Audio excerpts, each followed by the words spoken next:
ಆರೋಪಿಗಳನ್ನು ಪೊಲೀಸರು ನ್ಯಾಯಾಧೀಶರ ಮುಂದೆ ಹಾಜರುಪಡಿಸಲಿದ್ದಾರೆ. ಈ ಕುರಿತ ಒಂದು ರಿಪೋರ್ಟ್ ಇಲ್ಲಿದೆ.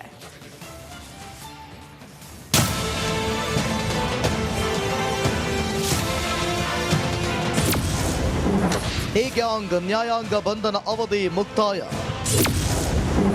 ಎಂದು ಜಡ್ಜ್ ಮುಂದೆ ಮತ್ತೆ ಹಾಜರು. ಜೈಲೇ ಫಿಕ್ಸ್. 1.5 ತಿಂಗಳಿನಿಂದ ಪರಪ್ಪನ ಅಗ್ರಹಾರ ಸೇರಿರೋ ದರ್ಶನ್ ಅಂಡ್ ಗ್ಯಾಂಗ್ 4 ಗೋಡೆಯಲ್ಲೇ ಲಾಕ್ ಆಗಿದ್ದಾರೆ. ಎಂದು ಡಿ ಗ್ಯಾಂಗ್ ನ್ಯಾಯಾಂಗ ಬಂಧನದ ಅವಧಿ ಮುಕ್ತಾಯವಾಗಿದ್ದು ಮತ್ತೆ ನ್ಯಾಯಾಲಯದ ಮುಂದೆ ಪೊಲೀಸರು ಹಾಜರುಪಡಿಸಲಿದ್ದಾರೆ. ವಿಡಿಯೋ ಕಾನ್ಫರೆನ್ಸ್ ಮೂಲಕ ನ್ಯಾಯಾಧೀಶರ ಎದುರು ಆರೋಪಿಗಳನ್ನ ಹಾಜರುಪಡಿಸಲಾಗುತ್ತೆ. ಪರಪ್ಪನ ಅಗ್ರಹಾರದಿಂದ 14 ಮಂದಿ ಹಾಗೂ ತುಮಕೂರು ಜೈಲಿನಿಂದ 3 ಆರೋಪಿಗಳನ್ನ ನ್ಯಾಯಾಧೀಶರ ಎದುರು ಹಾಜರುಪಡಿಸಲಾಗುತ್ತೆ. ಈ ವೇಳೆ ನ್ಯಾಯಾಂಗ ಬಂಧನ ಮುಂದುವರೆಸಲು ಪೊಲೀಸರು ರಿಮಾಂಡ್ ಅರ್ಜಿ ಸಲ್ಲಿಸುವ ಸಾಧ್ಯತೆ ಇದೆ. ಯಾವ ಕಾರಣಕ್ಕೆ ನ್ಯಾಯಾಂಗ ಬಂಧನ ಮುಂದುವರೆಸಬೇಕೆಂದು ಅರ್ಜಿ ಸಿದ್ಧಪಡಿಸಿದ್ದಾರೆ.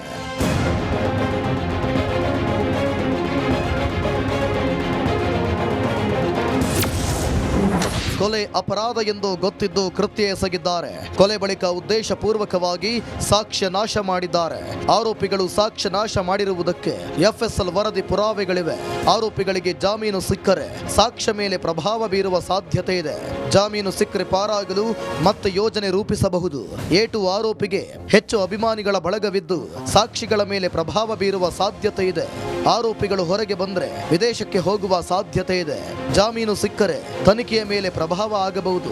ಹೀಗೆ 10ಕ್ಕೂ ಹೆಚ್ಚು ಅಂಶಗಳನ್ನು ಉಲ್ಲೇಖಿಸಿ ರಿಮಾಂಡ್ ಅರ್ಜಿ ಸಲ್ಲಿಸುವ ಸಾಧ್ಯತೆ ಇದೆ.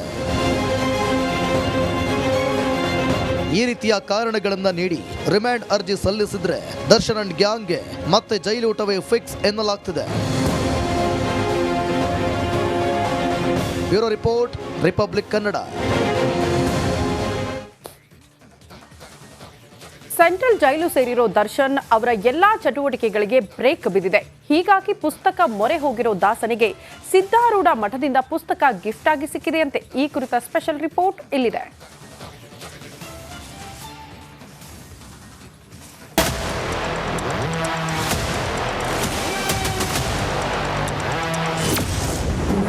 ಜೈಲಲ್ಲಿರೋ ದರ್ಶನ್ಗೆ ಪುಸ್ತಕ ಗಿಫ್ಟ್.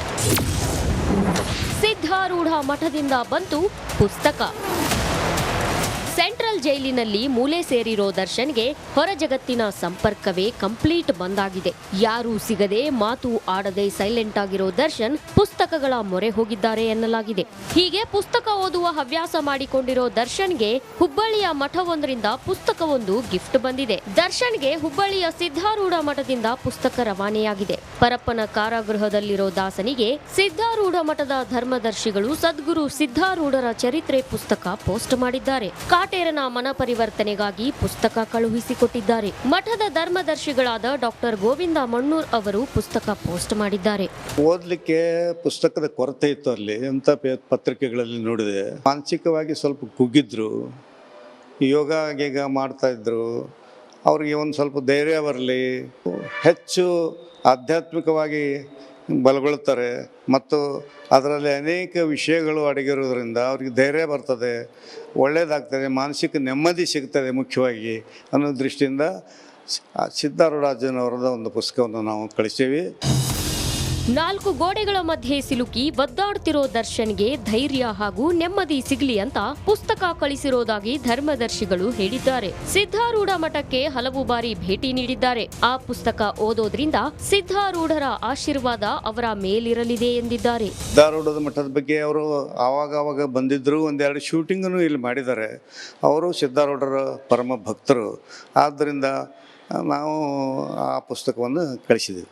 ಅವ್ರ ಮನ ಪರಿವರ್ತನೆಯೂ ಆಗ್ತದೆ, ಅದರಿಂದ ಮನಸ್ಸಿಗೆ ಶಾಂತಿನೂ ಸಿಗ್ತದೆ ಮತ್ತು ಅವ್ರಿಗೂ ಒಳ್ಳೆಯದಾಗ್ತದೆ ಅನ್ನೋ ದೃಷ್ಟಿಯಿಂದ ಅದನ್ನು ಕಳಿಸೀವಿ. ಅದು ಸಿದ್ಧಾರೂಢರದ ಒಂದು ಆಶೀರ್ವಾದ ಇದ್ದಂಗೆ. ಜೈಲಲ್ಲಿರೋ ದರ್ಶನ್ಗೆ ಸಿದ್ಧಾರೂಢರ ಚರಿತ್ರೆಯ ಪುಸ್ತಕ ಕಳಿಸಲಾಗಿದೆ.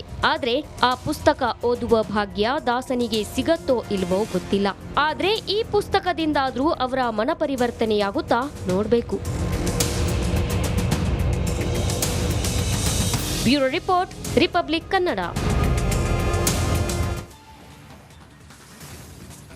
ರಾಜ್ಯದಲ್ಲಿ ಡೆಂಗಿ ಡೇಂಜರ್ ಹಂತ ತಲುಪಿಬಿಟ್ಟಿದೆ. ರಾಜ್ಯ ರಾಜಧಾನಿಯಲ್ಲಿ ಡೆಂಗಿ ಪ್ರಕರಣಗಳಲ್ಲಿ ತಾರಕಕ್ಕೇರ್ತಾ ಇದೆ. ಹೀಗಾಗಿ ವೈರಸ್ಗಳ ಕಡಿವಾಣಕ್ಕೆ ಆರೋಗ್ಯ ಇಲಾಖೆ ಮಲೇರಿಯಾ ಮಾಡೆಲ್ ಅಸ್ತ್ರ ಪ್ರಯೋಗ ಮಾಡೋದಕ್ಕೆ ಮುಂದಾಗಿದೆ. ಹಾಗಾದ್ರೆ ಏನಿದು ಮಲೇರಿಯಾ ಮಾಡೆಲ್ ಅಂತೀರಾ? ಈ ಸ್ಟೋರಿ ನೋಡಿ.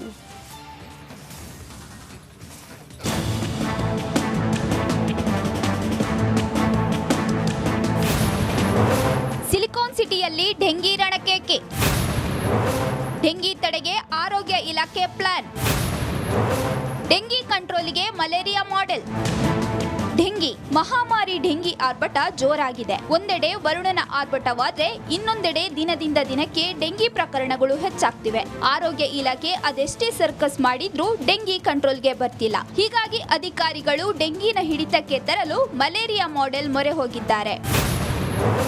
ಡೆಂಗಿ ಜೊತೆಗೆ ಸಾಂಕ್ರಾಮಿಕ ಕಾಯಿಲೆಗಳ ಗ್ರಾಫ್ ಅಧ್ಯಯನಕ್ಕೆ ಐಐಎಸ್ಸಿ ತಜ್ಞರ ಸಲಹೆಯನ್ನ ಆರೋಗ್ಯ ಇಲಾಖೆ ಪಡೆದಿದೆ. ತಂತ್ರಾಂಶ ಸಹಾಯದಿಂದ ವೈರಲ್ ಫೀವರ್ಗಳಿಗೆ ಕಡಿವಾಣ ಹಾಕಲು ಅಧಿಕಾರಿಗಳು ಪ್ಲಾನ್ ಮಾಡಿದ್ದಾರೆ. ಡೆಂಗಿ, ಚಿಕನ್ ಗುನ್ಯಾ ವೈರಲ್ ಫೀವರ್ಗಳ ನಿಯಂತ್ರಣಕ್ಕೆ ಆಪ್ ಆಧಾರಿತ ತಂತ್ರಜ್ಞಾನದ ಸಹಾಯ ಪಡೆಯಲಾಗುತ್ತಿದೆ. ಪ್ರತಿ ವರ್ಷ ಯಾವಾಗ ಕೇಸ್ ಏರಿಕೆಯಾಗಿದೆ, ಎಷ್ಟು ಏರಿಕೆ, ಸ್ಥಿತಿಗತಿ ಏನು ಎಂದು ಕೇಸ್ ಏರಿಕೆಯ ಟ್ರೆಂಡ್ ಮೇಲೆ ಪೂರ್ವ ಸಿದ್ಧತೆ ನಿಯಂತ್ರಣದ ಅಸ್ತ್ರ ಪ್ರಯೋಗಿಸಲು ಪ್ಲಾನ್ ಮಾಡಲಾಗಿದೆ. ಒಟ್ನಲ್ಲಿ ಆರೋಗ್ಯ ಇಲಾಖೆ ಅಧಿಕಾರಿಗಳು ಈಗಾಗಲೇ ಇಂಡಿಯನ್ ಇನ್ಸ್ಟಿಟ್ಯೂಟ್ ಆಫ್ ಸೈನ್ಸ್ ತಜ್ಞರಿಂದ ಸಲಹೆ ಪಡೆದಿದ್ದಾರೆ. ಮಲೇರಿಯಾ ಕಂಟ್ರೋಲ್ ಮಾಡೆಲ್ ಮೂಲಕ ಡೆಂಗಿ ನಿಯಂತ್ರಿಸಲು ಅಧಿಕಾರಿಗಳು ಮುಂದಾಗಿದ್ದಾರೆ. ಇಲಾಖೆಯ ಈ ಪ್ಲಾನ್ ಎಷ್ಟರ ಮಟ್ಟಿಗೆ ವರ್ಕೌಟ್ ಆಗಲಿದೆ ಎಂದು ಕಾದು ನೋಡಬೇಕಿದೆ. Bureau report, Republic Kannada. ಕೇರಳದ ವಯನಾಡಿನಲ್ಲಿ ಸಂಭವಿಸಿದ ಭೂಕುಸಿತದಲ್ಲಿ ಕನ್ನಡಿಗರು ಸಾವನ್ನಪ್ಪಿದ್ದು ಹಲವರು ನಾಪತ್ತೆಯಾಗಿದ್ದಾರೆ. ಹಾಗಾದ್ರೆ ಎಷ್ಟು ಮಂದಿ ಕನ್ನಡಿಗರು ನಾಪತ್ತೆಯಾಗಿದ್ದಾರೆ ಅನ್ನೋ ಕಂಪ್ಲೀಟ್ ಮಾಹಿತಿ ಇಲ್ಲಿದೆ ನೋಡಿ.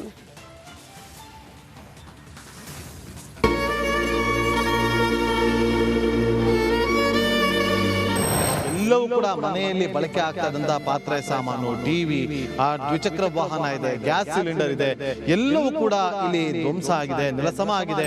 ಸುಮಾರು 100ಕ್ಕೂ ಹೆಚ್ಚು ಮನೆಗಳು ಈ ಮೊಂಡೆಕಾಯಿ ಮತ್ತು ಚೂರಾಯಿಮಲೆ ಗ್ರಾಮದಲ್ಲಿ ನೀರಿನಿಂದ ಸಂಪೂರ್ಣವಾಗಿ ಕೊಚ್ಚಿ ಹೋಗಿರುವುದೆಲ್ಲ ಇಲ್ಲಿ ಬಹಳ ಸ್ಪಷ್ಟವಾಗಿ ಕಾಣುತ್ತೆ. ಅವರೆಲ್ಲರೂ ಕೂಡ ಇವತ್ತು ತಮ್ಮೆಲ್ಲ ಸರ್ವಸ್ವವನ್ನು ಸಂಪೂರ್ಣ ಕಳೆದುಕೊಂಡು ಇವತ್ತು ಕಣ್ಣೀರು ಹಾಕ್ತಾ ಇದ್ದಾರೆ.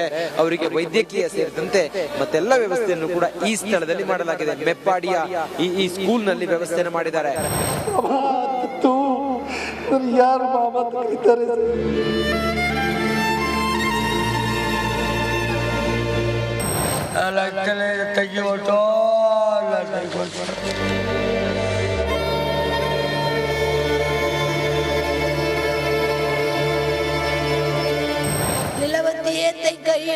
ತಪ್ಕತಂತೆ ನಮ್ಮಮ್ಮ ಮೇಲೆ ಕಲ್ಲು ಬಂದಿ ಒಡೆದು ಬಿಟ್ಟೈತೆ ಬಂಡೆಗಳು. ನಮ್ಮಮ್ಮ ಹೊಟ್ಟೋಗವ್ರೆ. ನಮ್ಮಮ್ಮ ಪಾಪು ಅಂದ ತಕ್ಷಣನೇ ಕಲ್ಲು ಬಂದಿ ಹೊಡಿತಂತೆ.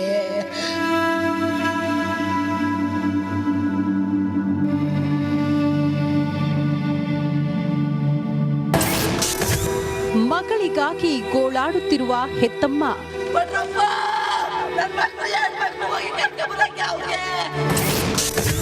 ಅಮ್ಮನನ್ನ ಕಳೆದುಕೊಂಡ ಮಗಳ ರೋದನೆ.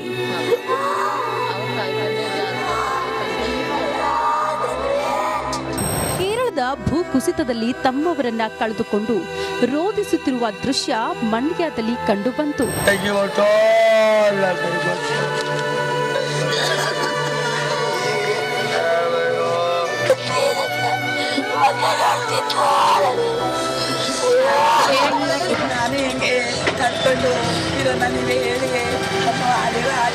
ಹೌದು, ವಯನಾಡಿನಲ್ಲಿ ರಣಭೀಕರ ಭೂಕುಸಿತದಲ್ಲಿ ರಾಜ್ಯದ 8 ಮಂದಿ ಮೃತಪಟ್ಟಿದ್ದಾರೆ.